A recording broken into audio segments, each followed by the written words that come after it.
What's up guys, this is Cher talking, welcome back to my channel. On today's video, I bring you news for months in SaGa UniverSe. They just announced the double banners. For those that were waiting for new content, we just got the announcement of two banners, and one is Global X. Yes, that's right, the one that we'll be focusing on today's video, because Romancing Festival Tomoe is related to Romancing SaGa 2. That means that Tomoe is like Krienhild, for example. This character called Swift is like Sparrow, and Hippolyta is like Medea. Well, they share inheritances and all. So let's go straight out to Reddit. In a post by Hands483, we have all the information about the new banners because they already released videos, and I'll talk about Tomoe first.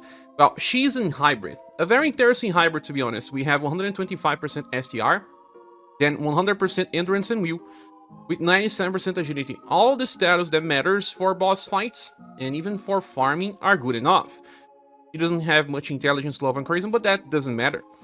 She gets 30% increase in damage, and then she gets this heat up every turn of another 30%, 5 times per battle, and she also has 20 from the third passive. So on turn 1 she has 80%, and then she will have 110% on turn 2. That's important because she's also a farmer. Behind that, we already have 13 BP on start. When she uses a single target attack, she always changes with B power, pierce attack that recovers around 1000 HP. And she has always a 50% chance to activate skill number 3. Skill number 3 is her main gameplay, but let's talk about that in a few. She still gets 30% damage reduction, and if she takes a resisted attack, she will reduce the damage taken by, I guess, another 40. So you can see that the character has lots of different effects, and the third passive is from the future. This is a very stacked type of passive that will help in hard challenges. Now, why did I say that it matters that she is a farmer? Well, we have here a 8 BP, double S power, AoE attack with both pierce and heat elements that can only be used twice per battle, but on free quests we only need to attack 2 times anyway. Before attacking, she does 60% HP recoil to all surviving allies. That's funny, because it does not get you into critical, but it's made as a balance so that you can actually use this twice in a row with so much power. Since she starts with 13, it's just normal to use it twice, and she will not chase when using AoE attacks to increase farming time, but anyway. So, 2 times per battle, pierce and heat, means that she competes with Merlot Syra. Merlot Syra attacks between 2 to 4 times, will never finish the enemies with 1 hit, but even when you require 2 hits, it's still super fast. I don't know the animation about this attack, but it will be strong enough to solo farm, and it may be faster than Merlot Syra. That's good. But then we have skill number 1, it's a free single target attack with Pierce and Blunt. Oh, I wish it had some sort of effect, because her triple S attack with 11 PP cost, Pierce and Heat, is interesting. The one that she gets a chance to activate when attacking. Before she attacks, she grants this Battle Training 1 for 2 turns. When the attack lands, you will buff your own status by 5% and recover 1 BP. This is not fast, as it says here. Her agility is usually good enough to be one of the first of your party to attack, but you may have people that are even faster. So the thing here is, it's added as a passive. In passive, small effect means 5% buff. So I do believe that the plus BP here is more important, because let's say that you attack on turn 1 and you use this skill. Well, she starts with 13, you always have enough to use this one. And then she will already get 1 extra BP from this, as you can see here. And then she will chase, getting another extra BP. So she always gets at least 5. And if you get the chase, you have double the effect. As a damage dealer, she's okay, but you should not be comparing her to Nukers. It's more of a character designed to be a farmer. This works. Well, I will give this character a triple S grade if I was still using my past system, but as a farmer, well, she competes with Merlot Syra that we were considering an OP grade anyway, so let's wait to see the potential of the character later. But if you have Merlot Syra, I believe it's easier to skip this. But if you are a new player, it's good to have a character that can solo farm with just one hit, as it speeds up your grinding, especially when it has double elements.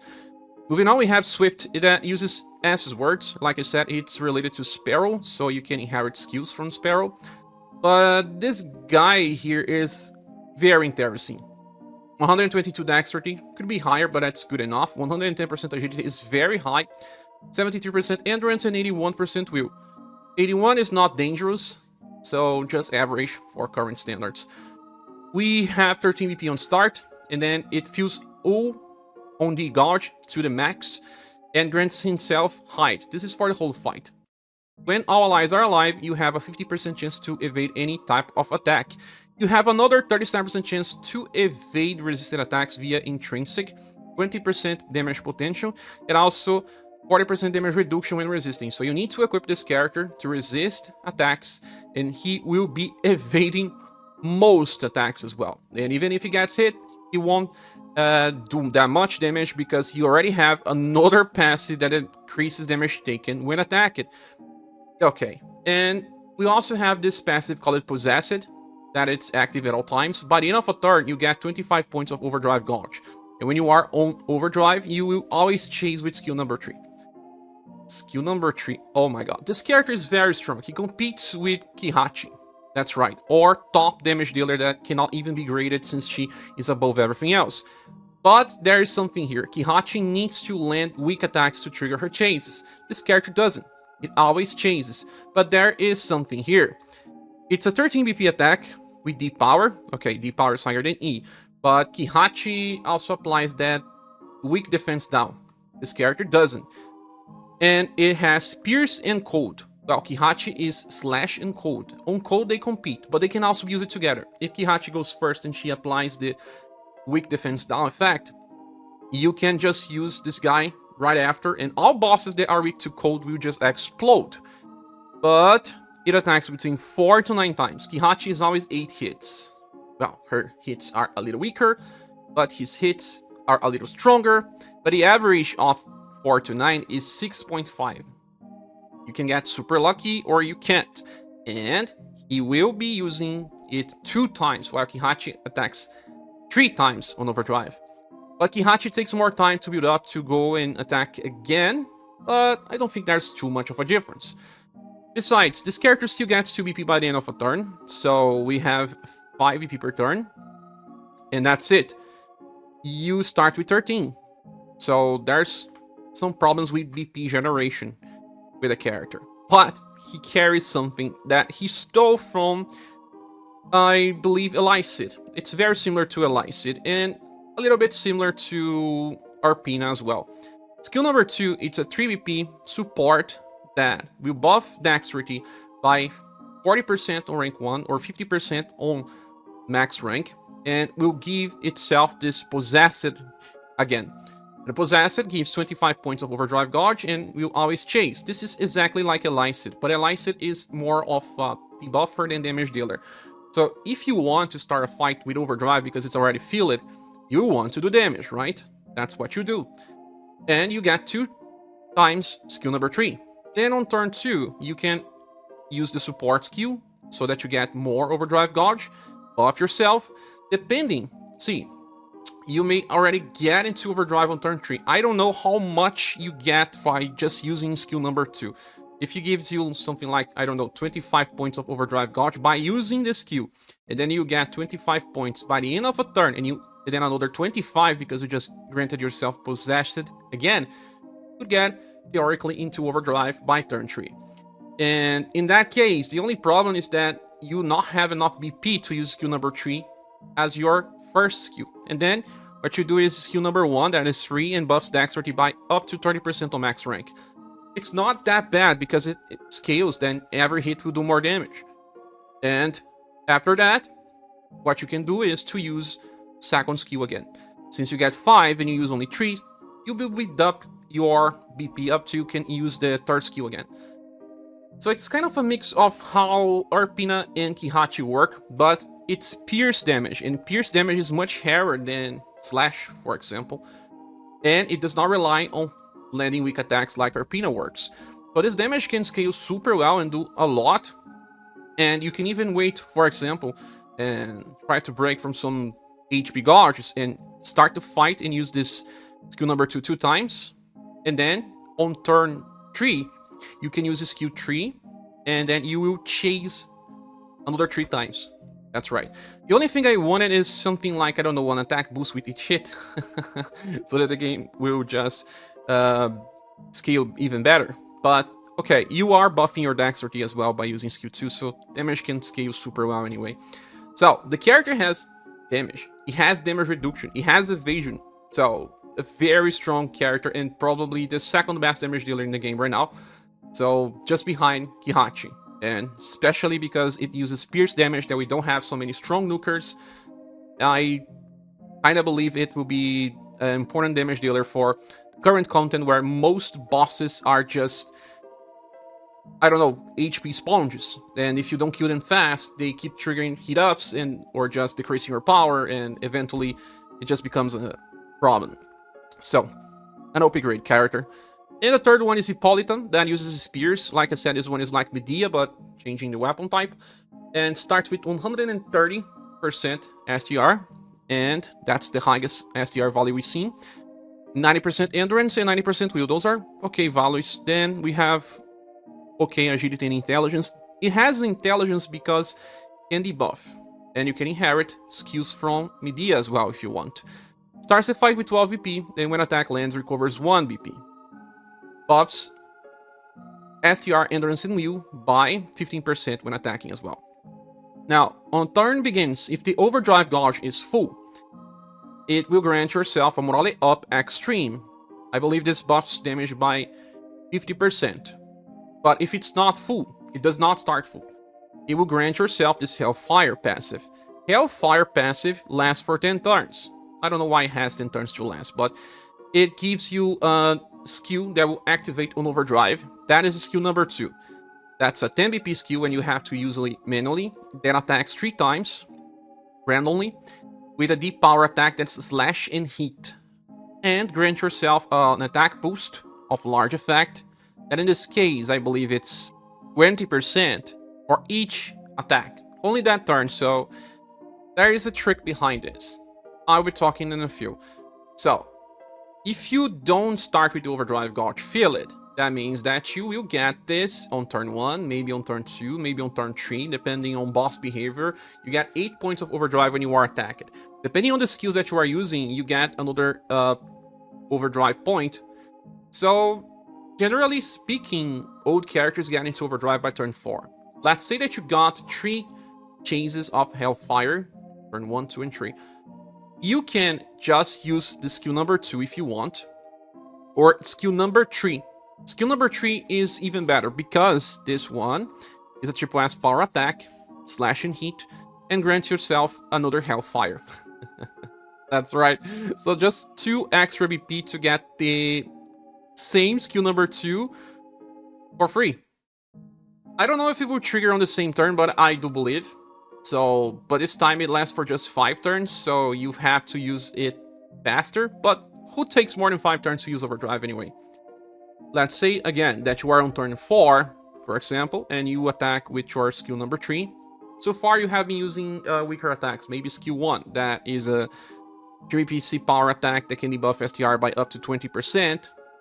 You can use this, for example, for the first 3 turns, and then on turn 4, you use skill 3, and you will get strong attack, that is already triple S, and then you will use your 3 stacks of Hellfire plus another stack, 4 stacks. And all of these stacks will attack 3 times, that means you get 12 hits, yes, and each new hit will do more damage. That's interesting. And just remember that when she attacks, she already buffs STR, endurance, and will by 15%, meaning that she won't easily get inflicted with ailments or take much damage. And when you are on overdrive, you will also get the extra 50% increase in damage for that particular turn. So, the character is interesting but strange on the same time. She doesn't want to be used with Labelle, for example, because Labelle will not allow her to keep getting Hellfire. She doesn't want to get into overdrive all that much often. you want to get overdrive every 4 to 5 turns, because that's better, since you'll be stacking, and then you want to use all of the stacks in, I don't know, 4, 5 turns. That's the cycle. I didn't talk about everything. We still have this heat up that increases 20% of the damage every turn, up to stacking 100%, and there is also this Perfinies, meaning that you get under 30. So 130% damage potential by turn 5, that's around the time that you are using overdrive, and it has 30% damage reduction. So at least 1 damage reduction, at least good enough damage potential. You still have self buffs, and this chance to get changes and all. And it's not just one element, it's slash and heat. For slash, of course, again, we have competition, especially with Kihachi, but also Urpina. I don't know if she would do more damage than Urpina, but she would be more resistant because of that status buff. Even if a boss removes your status, you can still sometimes attack before and get some extra defense. And the character gets 5 EP per turn. If you are doing the cycle that I said, you can get even more by attack lens. So you get at least 6, you can save 3, meaning that you have probably every 4 to 5 turns BP enough to use skill 3 again. That's the cycle of the character. Very interesting one to be capable of just building up damage in a different way than everyone else. I haven't seen a character like this one. So I would not say that this is a must-have, because we already have Slash. For heat, we have T260G. 260G works similarly in some ways, but no, this character is better because of much stronger damage if you are fully building up. But 260G starts doing good damage from start, while this one is more about damage on turn 4 and 5. But sometimes when you're fighting a boss like Firebringer, you may actually just keep stacking and use it on the right moments. I don't know how many damage dealers you can use on a fight like that, because you still need lots of support, but even then, she uses a spear, she can use it on Remembrance easier than even 260G that was done, and we already have Leon as the main damage dealer for Remembrance. So for Hippolyta, I'm not so sure about giving it an OP grade, but at least a triple S grade, and we'll see more about that. I don't know. Let's see here in the comments what you think. But this banner is good because all of these 3 characters have some type of utility. I do believe that on boss fights, Tomoe will be the hardest one to use, because her main gameplay is to use skill 3, and there is some RNG based elements in this, where she can give lots of EP or not much, not enough to justify using the character, but she still is a very prime farmer that competes with Murloc Sara and may even be the fastest depending on the animation. Swift is just very similar to Kihachi in levels of power, although not as strong, but does not rely on weakness. And Hippolyta is a very interesting character that can stack damage. I would not say that it's a everyday damage dealer, but in the right situations can do a lot. So if you want to pull on this banner, it's okay to pull and just get something out of it. I would not say that it's worth to go to the PD point, but all the characters are good enough if you want to do some pulls. I will be pulling, I just don't know if I would do that on release, and I think this banner may be better for new players than the other one, but we'll be discussing this second banner on another video. Well, that's it for today. Thanks for watching. Please subscribe if you haven't. If you want to support the channel, there are links in the description, and I hope to see you soon in the next one. Bye.